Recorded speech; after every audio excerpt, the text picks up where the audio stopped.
Allahu Allahu Allahu Allah Allahu Allahu Allahu Allah Allahu Allahu Allahu Allah.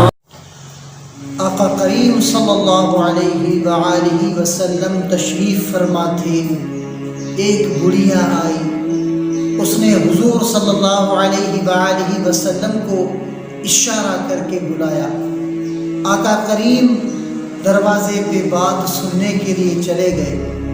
حضرت عمر فاروق کہتے ہیں کہ ہمیں بڑا عجیب لگا، لیکن ہم کہہ کچھ نہیں سکتے تھے کیونکہ حضور خود گئے تھے. پوچھا کہو کیا کہنا ہے؟ اس نے کہا بات یہاں نہیں کرنی. پوچھا کہاں کرنی ہے؟ اس نے کہا مسجد نبوی کے باہر کھلی جگہ تھی، کہا وہاں کرنی ہے.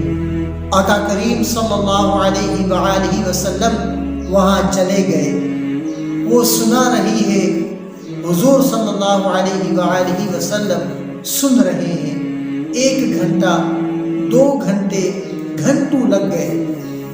حضرت عمر فاروق کہتے ہیں ہم کچھ کہہ نہیں سکتے تھے کہ حضور خود سن رہے ہیں، لیکن غصہ بہت آیا کہ حضور کا نازک بدن اور اوپر سے کڑکتی دھوپ اور اس عورت کی بے تکی باتیں.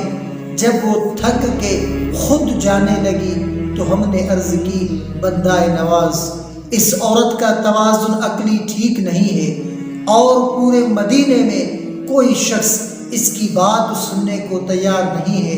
لوگ اس کو دیکھ کر راستہ بدل لیتے ہیں. جس کے پاس کھڑی ہو جاتی ہے تو جتنی باتیں اس نے کرنی ہوتی ہے وہ اس نے ساری کرنی ہوتی ہے. تو آپ کا وقت بھی قیمتی، بدن بھی نازک، با مقصد زندگی کا ایک ایک لمحہ قیمتی.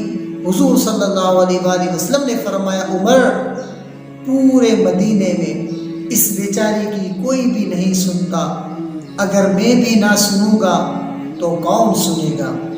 Allahu Allahu Allahu Allah Allahu Allahu Allah